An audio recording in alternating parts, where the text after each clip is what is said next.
నటుడు పోసాని కృష్ణమురళికి ఇప్పటికే ఒకసారి గుండెకు ఆపరేషన్ జరిగింది, ఒకసారి గొంతుకు ఆపరేషన్ జరిగింది, హెర్నియా ఆపరేషన్ కూడా జరిగింది.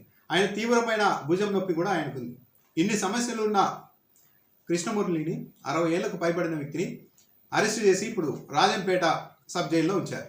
ఓకే, ఆ వ్యక్తి ఉదయం తనకు ఛాతీలో మంటగా ఉంది, కడుపులో నొప్పి ఉంది అని చెప్పేశారు. కొద్ది రోజుల క్రితం అరెస్టు చేసే సమయంలో కూడా చెప్పారు తనకు కడుపులో ఇన్ఫెక్షన్ ఉంది, వైద్య పరీక్షలు జరుగుతున్నాయని కూడా చెప్పారు. కానీ లెక్క చేయకుండా తీసుకెళ్లారు, సబ్ జైల్లో ఉంచేశారు రిమాండ్ విధించడంతో కోర్టు. ఉదయం తనకు ఛాతీలో మంటగా ఉంది, కడుపు నొప్పిగా ఉంది అని పోసాని కృష్ణమురళి చెప్తే ఫస్ట్ రాజంపేట ప్రభుత్వ ఆసుపత్రికి తీసుకెళ్లారు. అక్కడ గుండె స్పందనలో తేడా ఉంది అని వైద్యులు చెప్పడంతో కడప రిమ్స్కి తీసుకెళ్లారు. అక్కడ వైద్య పరీక్షలు చేశారు. అయితే ఎక్కడైనా కానీ ఒక పేషెంట్కి సంబంధించి ఒక వ్యక్తికి సంబంధించిన ఆరోగ్యం ఎలా ఉంది అన్న దానిపై సాధారణంగా ఎక్కడైనా కానీ డాక్టర్లు ప్రకటన చేయడం లేకుంటే డాక్టర్లు రిపోర్ట్ ఇవ్వడం చేస్తూ ఉంటారు. కానీ రైల్వే కోడూరు సిఐ వెంకటేశ్వర్లు మాత్రం డాక్టర్ల కంటే ముందుగా వచ్చి మీడియా ముందే పోసాని కృష్ణమురళి పైన ఆరోగ్యం పైన ఆయన ప్రకటన ఇచ్చారు.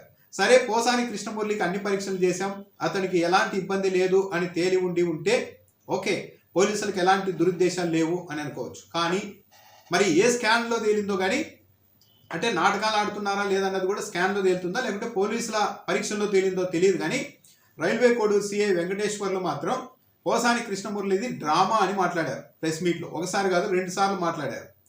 అన్ని పరీక్షలు చేశాం, ఏదో కడుపు నొప్పి ఉందన్నారు, ఉదయం రాజంపేట ఆసుపత్రికి తీసుకొచ్చాం, అటువంటి కడప రిమ్స్కి తీసుకొని వచ్చాం, అన్ని వైద్య పరీక్షలు చేశాం, ఆయనకి ఎలాంటి ఇబ్బంది లేదు అని చెప్పి ఉంటే గౌరవప్రదంగా ఉండేది. కానీ రాజకీయ నాయకుల కంటే ఎక్కువ అసహనం పోలీసుల్లో ఉందా?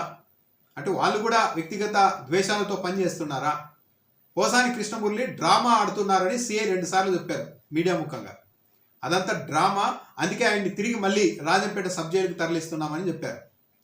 అంటే ఇక్కడ గమనించాల్సింది ఏంటి అంటే, ఏ వ్యక్తికైనా ఆల్రెడీ ఇలాంటి అనేక హెల్త్ సమస్యలు ఉన్న ఒక వ్యక్తికి ఛాతీలో మంటగా అనిపించడం, కడుపులో చిన్న నొప్పి ఉన్నప్పుడు కూడా దాన్ని ఎక్కువ ఫీల్ అవుతూ ఉంటారు. అలాంటి ఇబ్బంది ఉంది అని చెప్పినప్పుడు వైద్య పరీక్షలు చేయించి అక్కడ అది నిజమా కాదా, నిజంగా ఏమన్నా ఇబ్బంది ఉందా లేదా అన్నది తేల్చడం వరకు వదిలిపెట్టాలి. కానీ కడప సిఐ వచ్చి ఇదంతా డ్రామా అంటున్నారంటే, రేపో ఎల్లుండో నిజంగానే ఆయనకు ఇన్ని హెల్త్ సమస్యలున్న ఆ వయసు వ్యక్తికి నిజంగానే రేపు ఇంకో ఇబ్బంది వస్తే దాన్ని కూడా డ్రామా అని చెప్పదలుచుకున్నారా? పోలీసుల ఉద్దేశాలు, వాళ్ళు వ్యవహరిస్తున్న తీరు, ఒక పోసాని పట్ల వీళ్ళకు ఏ స్థాయిలో మానవత్వాన్ని ప్రదర్శిస్తున్నారు ఈ సిఐ అన్నది ఆయన ప్రకటన బట్టే స్పష్టంగా అర్థమవుతుంది. డ్రామా అని చెప్తూ ఉన్నారు. డాక్టర్లు ఏమైనా చెప్పారా? ఏమైనా స్కాన్లలో తేలిందా డ్రామా అని? మరి ఈయన ఈ మాట ఎందుకు వాడుతూ ఉన్నారు అంటే, రేపు ఉదయం ఆయనకు నిజంగాని ఇంకా ఇంతకంటే సీవియర్గా ఏదైనా ఇబ్బంది వస్తే నువ్వు డ్రామాలు చేయొద్దు, నువ్వు ఇక్కడే కూర్చొని ఈ సిఐ చెప్తారా? ఆయన్ని పట్టించుకోరా? వైద్యులతో ప్రకటన ఇప్పించాలి. ఏమీ లేదు, అంత బాగుంది, ఏదైనా ఇబ్బంది ఉంటే మేము చూసుకుంటామని చెప్పాల్సిన సిఐ ఎందుకు ఒక రాజకీయ నాయకుడి తరహాలో డ్రామాలు ఆడుతున్నారు పోసాని కృష్ణమురళి అని ఎందుకు చెప్పాల్సి వచ్చింది? అంటే వీళ్ళకు వ్యక్తిగతంగా ద్వేషం ఉంది. వీళ్ళు డ్యూటీ కంటే రెడ్ బుక్ రాజ్యాంగాన్ని అమలు చేయడంలో అత్యుత్సాహం చూపుతున్నారన్నది సిఐ వ్యాఖ్యలు బట్టి స్పష్టంగా అర్థమవుతుంది. ఎప్పుడన్నా చూసారా ఒక పోలీస్ అధికారి వచ్చి ఒక పేషెంట్ గురించి, ఒక రిమాండ్లో ఉన్న ఖైదీ గురించి, ఆరోగ్యం గురించి అంతా ఓకే ఉంది అనే వరకు కాకుండా డ్రామాలు ఆడుతున్నారు అని చెప్తూ ఉన్నారంటే పోసాని కృష్ణమురళికి వీళ్ళు ఏ విధంగా ట్రీట్ చేస్తున్నారు అన్నది కూడా చూడాలి. సరైన ఆహారం కూడా సబ్ జైల్లో ఇవ్వడం లేదు అని కూడా ఆరోపిస్తూ ఉన్నారు. ఇవన్నీ ఇప్పుడు సిఐ మాటల్ని బట్టి చూస్తుంటే నమ్మాల్సి వస్తుంది. ఒక పోలీస్ అధికారి ఎలా అంటారు డ్రామా ఆడుతున్నారని?